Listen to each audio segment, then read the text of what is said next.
अंकुर और राजीव दोनों सगे भाई थे और दोनों अपने माँ बाप के साथ एक घर में रहा करते थे। और अंकुर बड़ा भाई था जबकि राजीव छोटा था, जिसकी उम्र लगभग 6-7 साल की रही होगी। अंकुर ने कई बार अपने माँ बाप से शिकायत की थी कि जो उनके बगल में जो नए पड़ोसी आए हैं, वो उनमें से जो आदमी है वो बड़ा अजीब सा दिखता है और बच्चों को बहुत अजीब सी निगाहों से देखता है। लेकिन उसके माँ बाप ने बोला कि क्या पता कोई ऐसे ही सीरियस टाइप का बंदा होगा, इसीलिए सब लोग बोल रहे होंगे, तो उन्होंने इतना माइंड नहीं किया बच्चों की बातों को और बच्चों को बस ध्यान रख के खेलने कूदने को बोला और टाइम पे घर आने को बोला। और अंकुर को ये बात कुछ खास अच्छी नहीं लगी कि उसके पापा ने इस बात पे कोई ज़्यादा जिक्र नहीं किया और ना ही कोई रिएक्शन दिया खास। अंकुर की एक गंदी आदत ये भी थी कि वो रात में काफ़ी देर तक जगा करता था और जब सोने का टाइम होता उस टाइम तक वो अपने मोबाइल में चीज़ें देखता रहता और कई सारी हॉरर वीडियोस देखता रहता। और उसके माँ बाप दोनों डॉक्टर थे जो कि बच्चों के टाइम पे सोने और टाइम पे उठने पे बहुत जोर दिया करते थे। लेकिन अंकुर का स्वभाव जस्ट उलट था, मतलब उसे देर तक जगना और सुबह देर तक सोना बहुत पसंद था। अब अंकुर जब भी सोता अपने रूम में तो उसको अपने रूम में आते हुए कुछ पैरों की आहट सुनाई पड़ती और उसको लगता कि ये पक्का उसके माँ बाप में से कोई होगा जो कि राउंड पे निकले होंगे देखने के लिए कि बच्चे सो गए या नहीं। तो जैसे ही फटाफट वो पैरों की आहट पास में आते हुए सुनता अपने रूम के, तुरंत अपनी आंखें बंद करके रूम की लाइट बंद करके सो जाता, मतलब सोने की एक्टिंग करता। और जैसे ही वो आहट जाती और गेट का रूम लॉक होता, वापस से आंखें खोल के उठ के बैठ जाता। ये उसका रूटीन बन गया था और रोज रोज जैसे उसको पैरों की आहट आती वो फटाफट आंखें बंद करता और सो जाता और जैसे ही आहट जाती तुरंत आंखें खोल के उठ के बैठ जाता। अच्छा, जब कोई आता था रूम में उस टाइम वो आंखें नहीं खोलता था क्योंकि उसको लगता था अगर पापा मम्मी में से कोई भी हुआ और उसे जगता हुआ देखेंगे तो वो बहुत डांटेंगे उसे, इसीलिए वो ऐसा करता था। खैर वो कभी पकड़ा नहीं गया और जब भी उसका मन करता देर तक जगने के बाद, जब मन करता तब सोया करता था। अब कुछ टाइम बीत गया, ऐसे करते करते उसका रूटीन ही यही बन गया था, देर रात तक जगना, और वो सुबह के लगभग 4 बजे तक सोया करता था। अब कुछ टाइम बाद ऐसा टाइम आया जब उसके माँ बाप को अंकुर की छोटी बहन के साथ किसी दूसरे शहर जाना पड़ा किसी काम से। अभी बस अंकुर और राजीव दोनों साथ में थे, तो अंकुर की मम्मी ने अंकुर को बोला कि राजीव का अच्छे से ध्यान रखे और अगर वो ध्यान नहीं रख सकता तो वो उसको अपने साथ ले जाएंगे। तो अंकुर ने बोला नहीं नहीं, मैं ध्यान रखूंगा, आप लोग आराम से जाओ। उसकी मम्मी को थोड़ा सा डाउट हो रहा था अंकुर पे कि अभी खुद ही इतना लापरवाह है ये क्या मेरे बच्चे का ध्यान रखेगा। लेकिन तभी अंकुर के पापा ने बात काटते हुए अंकुर की मम्मी के बोला कि अरे नहीं नहीं, अंकुर खुद इतना बड़ा है, समझदार है, राजीव का ध्यान रखेगा, चलो हम लोग चलते हैं और कुछ भी होगा ये हमें बता देगा, बाकी घर में सिक्योरिटी कैमरास लगे हुए हैं, हम वहाँ से देखते रहेंगे। तो उसकी माँ को बहुत रिलीफ फील हुआ कि हाँ ये तो है, सिक्योरिटी कैमरास तो घर में है ही, तो कुछ भी होगा तो मैं कभी भी देख सकती हूँ,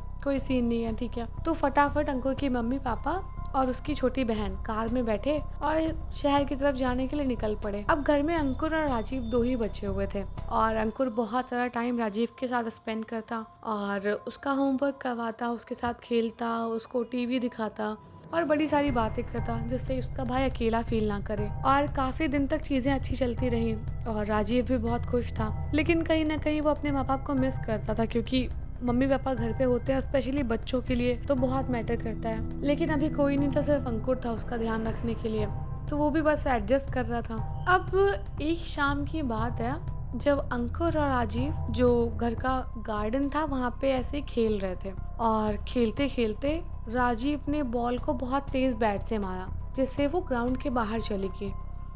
और जैसे अंकुर बॉल लेने के लिए भागा, उसने देखा कि सामने वही जो अजीब सा दिखने वाला नेबर है जो बच्चों को बहुत अजीब निगाहों से देखता है, वो दिखाई पड़ा। और वो एकदम देखने में बड़ा बेकार सा इंसान लग रहा था, ऐसे रेडिश आंखें और बिखरे बिखरे से बाल और शरीर पे ऐसे उसने कपड़े पहन रखे जैसे उसने 10 साल पहले सिलवाए होंगे, और शरीर बढ़ गया तो छोटे हो गए, ऐसे टाइप के कपड़े पहने हुए थे। बड़ा अजीब लग रहा था और उसका शूज भी बड़े अजीब पहन रखे थे, एक में सॉक्स पहना एक में नहीं पहना। अजीब लग रहा था सिचुएशन उसकी देखने में, जैसे कि वो अपने होश में ही नहीं रहता होगा, और उसकी वो लाल लाल आंखें बड़ी अजीब लग रही थी। खैर अंकुर ने तो बस उससे सोचा कि बॉल ले लेता हूँ। अंकुर ने जैसे उस आदमी को देखा और उसकी तरफ बढ़ा और उस आदमी ने हाथ में वही बॉल पकड़ रखी थी जो अभी कुछ देर पहले राजीव ने मारी थी अपने बैट से। तो अंकुर ने उस आदमी से अच्छे से पूछा कि ये बॉल आप मुझे दे देंगे, मुझे अपने भाई के साथ खेलना है। तो वो आदमी कुछ जवाब नहीं दे रहा था और अजीब तरह से अंकुर को देखे जा रहा था और अंकुर से पूछने लगा कि ये तुम्हारा भाई है? तो अंकुर ने बोला हाँ। तो फिर ऐसे ही बॉल अंकुर की तरफ बढ़ाते हुए आदमी पूछने लग गया कि तुम्हारे माँ बाप कहाँ हैं, कहीं दिखाई नहीं दे रहे? तो अंकुर ने बोला कि वो अभी हैं, कहीं बाहर गए हुए हैं, अभी आने ही वाले हैं घर पे, और आपको कोई काम है उनसे? तो उस आदमी ने मुस्कुरा के बोला अरे नहीं, मैं तो बस तुम लोगों को देखने आया था।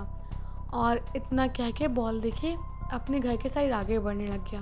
और ये चीज़ अंकुर को बहुत अजीब लगी कि कैसा अजीब सा इंसान है, और ऐसा फ्रेंडली नहीं था कि वो माँ बाप के बारे में पूछे, लेकिन वो अभी पूछ रहा था। अंकुर वापस से राजीव के साथ खेलने लग गया और थोड़ा बहुत खेल के जब थक गए घर के अंदर वापस गए, कुछ खाया पिया, टीवी देखी, थोड़ा बहुत टाइम हो गया और अब लगभग रात हो गई थी और दोनों अपने अपने बिस्तर पे जाके लेट गए। अब अंकुर का और राजीव का रूम अलग अलग था घर में, तो दोनों अपने अपने रूम में गए हुए थे और अंकुर रोज की तरह अपने फ़ोन खोल के ऐसे ही हॉरर वीडियोस देखने लग गया। और इसी बीच में अंकुर को बार बार अजीब सी आवाज़ आ रही थी। तो पहले उसको लगा कि शायद जो वीडियो देख रहा है वहाँ से आवाज़ आ रही है, लेकिन जैसे उसने वीडियो पॉज की और ध्यान से सुनने लग गया तो उसको आवाज़ लगा जैसे राजीव के रूम के साइड से आ रही थी और वो फटाफट राजीव के रूम के साइड भागने लग गया और राजीव को आवाज़ देने लग गया, राजीव तू ठीक है ना, राजीव तू ठीक है? लेकिन राजीव का कोई जवाब नहीं आया और जब उसने गेट खोल के देखा राजीव के रूम का तो वहाँ पे राजीव सोया हुआ था। तो अंकुर को लगा क्या पता कोई वहम हुआ होगा, और वैसे भी वीडियोस देख रहा हूँ तो मे भी मन में कोई बात चल रही होगी। खैर वो अपने रूम में घुस के वापस से वीडियोस देखने लग गया और कुछ देर बाद फिर वैसे ही आवाज़ आने लगी जैसे कोई धीरे धीरे से गेट खोल रहा और जा रहा है। वहाँ से अजीब सी आवाज़ें आ रही थी कि जैसे पास में कोई हरकत हो रही है रूम के। अब इस बार फिर वो भाग के राजीव के रूम में गया और राजीव को बोलने लग गया कि राजीव मजाक मत कर यार, अगर सोना है सो जा, वरना फिर उठ के बैठ, साथ में कुछ देखते हैं, लेकिन ऐसे मत कर, मुझे वैसे ही डर लग रहा है। अभी भी लेकिन राजीव के एंड से कोई आवाज़ नहीं आई और राजीव ऐसे ही बिस्तर पे सोया हुआ था। अब अंकुर इस बार गुस्से में बोलने लग गया, राजीव सुन रहा है, नहीं सुन रहा है, पागल हो गया है क्या, क्यों कर रहा है यार ये सब? अभी कोई घर पे नहीं है तो समझ बात को, चल मेरे साथ सो जा, चल मेरे रूम में चल।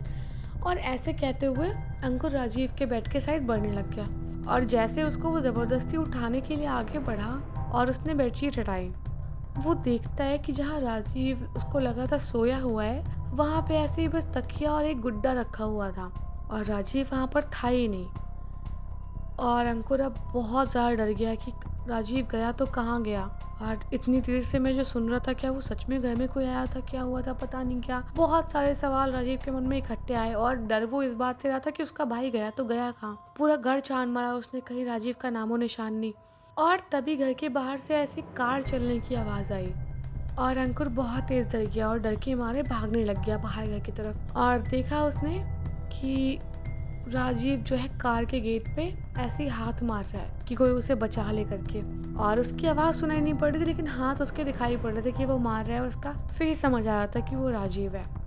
और अंकुर भाग भाग के चिल्लाने लग गया कि मेरे भाई को बाहर निकालो, मेरे भाई को बाहर निकालो, इसे कहाँ ले जा रहे हो तुम, इसे बाहर निकालो प्लीज़, इसे बाहर छोड़ दो, जाने दो इसे, जो भी इससे गलती हुई है ये वो। और ये सब बोलते बोलते जैसे ही अंकुर ने आगे देखा कि कौन गाड़ी चला रहा है, ये कोई और नहीं वही उसका नेबर था जो शाम को उन लोगों से पूछ रहा था कि माँ बाप कहाँ पे हैं और ये सारी बातें।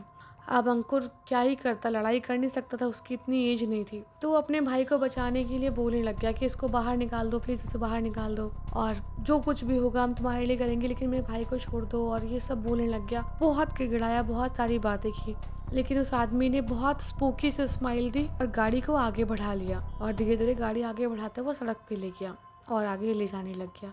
अंकुर चिल्लाता रह गया लेकिन उसको कोई रिवर्ट नहीं मिला उधर से, ना ही उसका भाई मिला।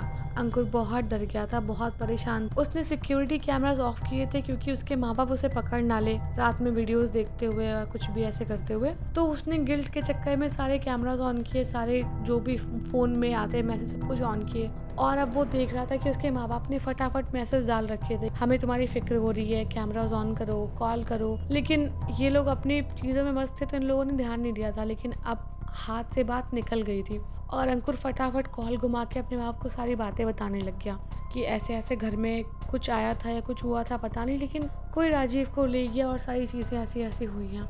उसके माँ बाप बहुत डर गए, बहुत परेशान हुए कि ये सब कैसे हो गया और हम गए ही क्यों, एक बच्चे के भरोसे एक बच्चा छोड़ के।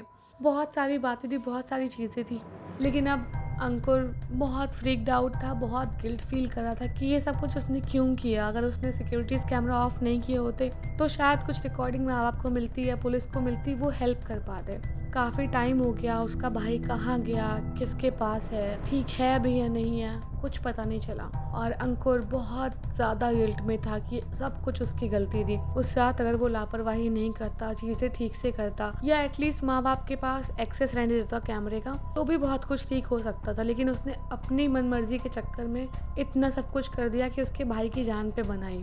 और बस अब वो सिवाय गिल्ट के कुछ नहीं कर सकता था, क्योंकि उस आदमी का कुछ पता नहीं चला उसके बाद कि वो कहाँ गया या उसका भाई कहाँ गया, कोई इन्फॉर्मेशन नहीं थी। तभी एकदम से उसने एक दिन अपने माँ बाप से पूछा कि पापा, आप लोग रात में हमें देखने क्यों आते हो? हम लोग तो सो ही रहे होते हैं, तो आप लोग आते क्यों हो? मैंने एक दिन आवाज़ सुनी थी आपके रूम में आते हुए और मैंने ऐसे ही सोने का नाटक किया, लेकिन आप क्यों आते हो? विश्वास नहीं करते क्या हम पे कि हम सो गए होंगे?